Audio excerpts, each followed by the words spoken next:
পর্দায় আপনাদের প্রত্যেককে স্বাগত। আপনাদের সঙ্গে এই মুহূর্তে আমি রয়েছি সুতার দিয়ে চোখ রাখবো আজকের গুরুত্বপূর্ণ খবরাখবরে।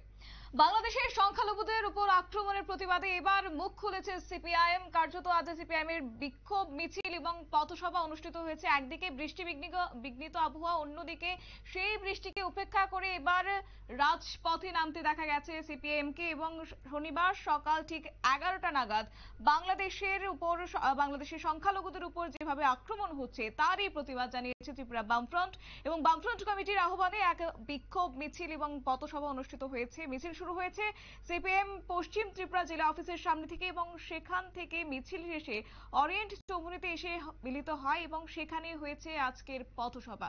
তাদের কি বক্তব্য রয়েছে শুনুন। তার থেকে বাংলাদেশ উদ্ধার করে যায় বাংলাদেশের জনগণ।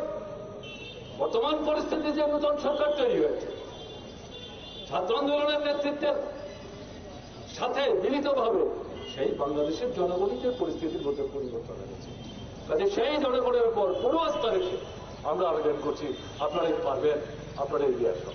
কিন্তু এই সাথে সরকার নির্বাক থাকবেন, নিশ্চুপ থাকবেন, শুধু গণতন্ত্রের পক্ষে ঘোষণা দেবেন, বক্তৃতা করবেন, রাষ্ট্রপুঞ্জে গিয়ে বর্তমান সরকারের যিনি প্রধান সেখানে বক্তৃতা করবেন, কিন্তু দেশের অভ্যন্তরে সংখ্যালঘুদের বিরুদ্ধে যে আক্রমণটা চলছে সেটার বিরুদ্ধে যদি কার্যকরী প্রশাসনিক দিক থেকে রাষ্ট্রের তরফ থেকে উদ্যোগ গ্রহণ না করেন তাহলে এই বক্তব্যগুলির অর্থকে এগুলি নিরর্থক হয়ে যাবে।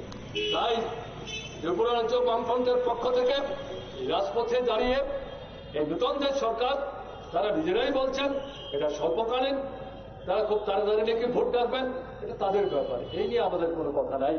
কিন্তু আপনারা সরকারে আছেন, আপনাদের সরকারের প্রধান, এই সরকারের মধ্যে যারা দায়িত্ব পালন করছেন তাতে ছাত্র বন্ধুরাও আছেন, সমাজের অন্যান্য অংশের লোকরাও আছেন, তাদের সবার কাছে ত্রিপুরা বামফ্রন্ট কমিটির পক্ষ থেকে এই সমাবেশের পক্ষ থেকে আমরা আবেদন জানাবো, সক্রিয় হন, ভূমিকা গ্রহণ করুন।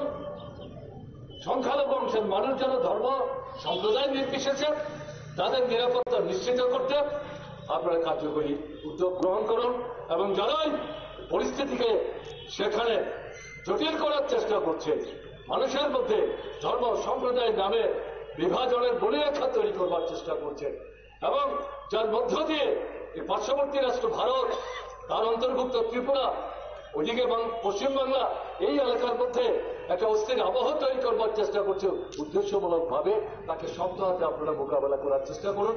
সরকারকে বাদ দিয়ে শুধু জনগণ একক বিচ্ছিন্নভাবে যত সদর্থক ভূমিকায় নিক তাতে কিন্তু পরিস্থিতিটাকে একটা জায়গায় নিয়ে আসা কঠিন হবে। সরকার তো এখন মুখ বধির হয়ে সেখানে চোখ কান বন্ধ করে দাঁড়িয়ে থাকতে পারে না। তাই আমি আমার কথা শেষ করার আগে বামপন্থী ফ্রন্টের পক্ষ থেকে এই সরকারের দৃষ্টি আমরা আকর্ষণ করছি, অবিলম্বে কার্যকরী উদ্যোগ গ্রহণ করুন, এই সংখ্যালঘুদের উপর আক্রমণ বন্ধ করুন। ত্রিপুরার জনগণের উদ্দেশ্যে আবেদন করবো বিনীতভাবে।